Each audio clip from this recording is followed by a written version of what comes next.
Dobrodošli nazad na kanal. Danas ćemo dublje istražiti kako se nositi s narcisima, osobama koje često unose negativne emocionalne i psihičke posljedice u naše živote. Razumijemo da je suočavanje s narcisima izazovno i može predstavljati ozbiljan teret za naše mentalno zdravlje. Zato želimo podijeliti nekoliko ključnih koraka koje možete primijeniti kako biste se zaštitili i uspješno se nosili s ovim izazovom. Narcisi su skloni manipulaciji, potiskivanju drugih i stvaranju toksičnih dinamika odnosa. No, uz određene strategije i alate možete naučiti kako prepoznati i ograničiti njihov utjecaj na svoj život. Nastavite gledati kako biste saznali kako se možete osnažiti i zaštititi svoje mentalno zdravlje u prisustvu narcisa. Postavljanje granica ključno je u suočavanju s narcisima. Važno je da budete odlučni i da ne dopustite da vas manipulišu ili iskorištavaju. Postavljanje jasnih granica može biti teško, ali je neophodno za očuvanje vašeg mentalnog zdravlja i dobrobiti. Kada postavljate granice s narcisom, važno je biti čvrst i dosljedan. Budite jasni u svojim stavovima i ne dopustite im da vas nagovore na nešto što nije u skladu s vašim vrijednostima ili potrebama. Ne bojte se da izrazite svoje granice i da stojite iza njih, bez obzira na to koliko se narcis može truditi da ih prekorači. Narcisi često pokušavaju testirati granice drugih ljudi kako bi vidjeli koliko daleko mogu ići. Zato je važno da ostanete čvrsti i da ne popuštate njihovim manipulativnim taktikama. Postavljanje granica s narcisima može zahtijevati određeni nivo samopouzdanja i samosvijesti, ali s vremenom i praksom možete naučiti kako se uspješno nositi s njima. Zapamtite, postavljanje granica je vaša odgovornost prema sebi. Ne dozvolite drugima da vas tretiraju manje nego što zaslužujete. Budite hrabri i odlučni u zaštiti svojih granica i svog mentalnog zdravlja. Rad na jačanju samopouzdanja ključan je u suočavanju s narcisima, koji često ciljaju osobe s niskim samopouzdanjem. Osjećaj vlastite vrijednosti i samopouzdanja može vas učiniti otpornijima na njihove manipulacije i utjecaj.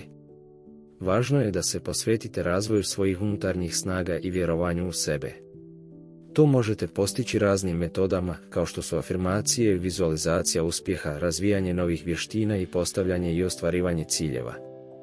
Također, važno je da se okružite podržavajućim ljudima koji vas cijene i podržavaju u vašem napretku. Kada imate visoko samopouzdanje, manje ste podložni manipulacijama narcisa. Osjećaj sigurnosti u sebe omogućava vam da jasno postavite granice i da ostanete čvrsti u svojim stavovima. Također, narcisima će biti teže manipulirati vama ako imate čvrsto samopouzdanje, jer ćete biti manje podložni njihovim pokušajima da vas obeshrabre ili naruše vaše samopoštovanje. Rad na samopouzdanju može biti dugotrajan proces, ali je važno da ostanete dosljedni i predani. Nemojte se bojati potražiti pomoć stručnjaka ako osjetite da vam je to potrebno.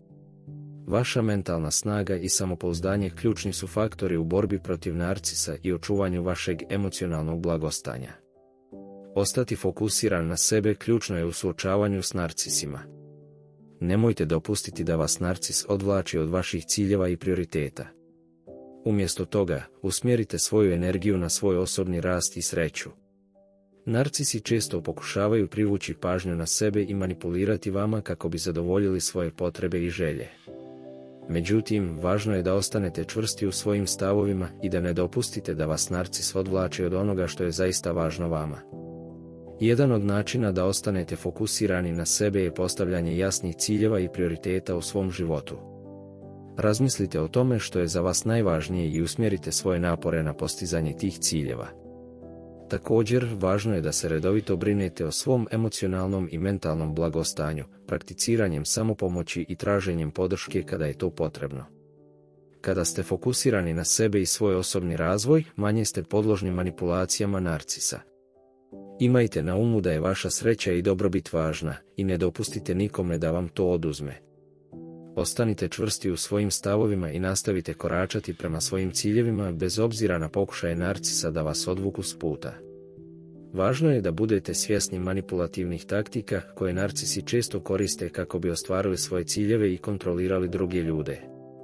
Naučite prepoznavati tipične znakove manipulacije kao što su krivljenje, lažna obećanja i emocionalno ucjenjivanje. Jedna od uobičajenih taktika narcisa je krivljenje drugih za vlastite probleme ili greške. Oni često pokušavaju prebaciti odgovornost na druge ljude kako bi izbjegli suočavanje s vlastitim nedostacima. Budite pažljivi ako primijetite da vas narcis neprestano krivi za sve što pođe po zlu u njihovom životu. Također, narcisi često koriste lažna obećanja kako bi manipulirali drugima i dobili ono što žele. Budite oprezni ako vam narcis daje previše lijepih obećanja koja se nikada ne ostvare. Ova obećanja često služe samo kao sredstvo za manipulaciju i kontrolu. Emocionalno ucjenjivanje još je jedna uobičajena taktika narcisa. Oni mogu koristiti vaše emocije kako bi vas manipulirali i prisilili da učinite ono što oni žele.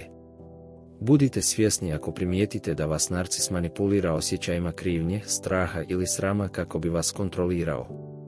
Naučite prepoznavati ove manipulativne taktike i postanite otporni na njihov utjecaj. Postavite granice s narcisom i ne dopustite im da vas manipuliraju ili kontroliraju. Važno je da ostanete čvrsti u svojim stavovima i da ne dopustite da vas narcis povuče u svoje igre manipulacije. Ako se osjećate izgubljeno ili nesposobno nositi se s narcisom, važno je da potražite podršku od pouzdanih prijatelja, članova obitelji ili stručnjaka za mentalno zdravlje.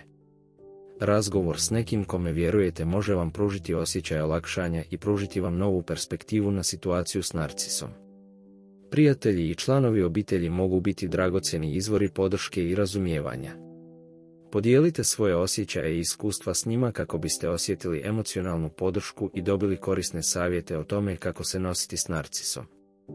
Također, razmislite o potrazi za stručnom podrškom od stručnjaka za mentalno zdravlje, poput psihologa ili terapeuta. Oni vam mogu pružiti specifične alate i strategije za suočavanje s narcisom, kao i pružiti podršku i razumijevanje za vaše emocionalne potrebe. Nemojte se osjećati sram ili slabima zbog traženja podrške. Ponekad je potrebno vanjsko uporište kako bismo se nosili s teškim situacijama, poput onih s narcisima. Zapamtite da ste vrijedni podrške i da zaslužujete biti sretni i emocionalno zdravi. Narcisi mogu biti izazovni, ali uz prave alate i podršku možete naučiti kako se nositi s njima i zaštititi svoje mentalno zdravlje. Važno je shvatiti da je vaše blagostanje najvažnije i da zaslužujete živjeti život bez nepotrebnog stresa i emocionalne patnje. Jedan od ključnih alata za suočavanje s narcisima je edukacija o njihovom ponašanju i manipulativnim taktikama. Naučite prepoznavati znakove upozorenja i razvijati strategije za postavljanje granica i zaštitu sebe od njihove štetne energije. Također je važno da se okružite podržavajućim ljudima koji vas podržavaju i razumiju u vašoj borbi protiv narcisa.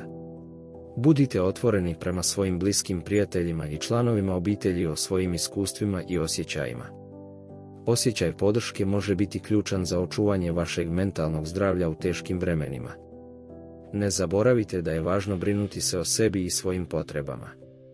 Pronađite aktivnosti koje vam donose radost i smiruju vas, poput meditacije, vježbanja ili umjetnosti. Nemojte zanemarivati svoje emocionalne i fizičke potrebe zbog narcisa. Vaše zdravlje je prioritet. U konačnici, budite samosvjesni i hrabri u suočavanju s narcisima. Imajte na umu da zaslužujete živjeti slobodno od njihove manipulacije i kontroliranja. Nastavite tražiti podršku i koristite svoju snagu i resurse kako biste zaštitili svoje mentalno zdravlje i dobrobit. Hvala vam što ste gledali. Ako vam se svidio ovaj video, ne zaboravite ga lajkovati i pretplatiti se na kanal za više korisnih savjeta o mentalnom zdravlju. Vidimo se u sljedećem videu.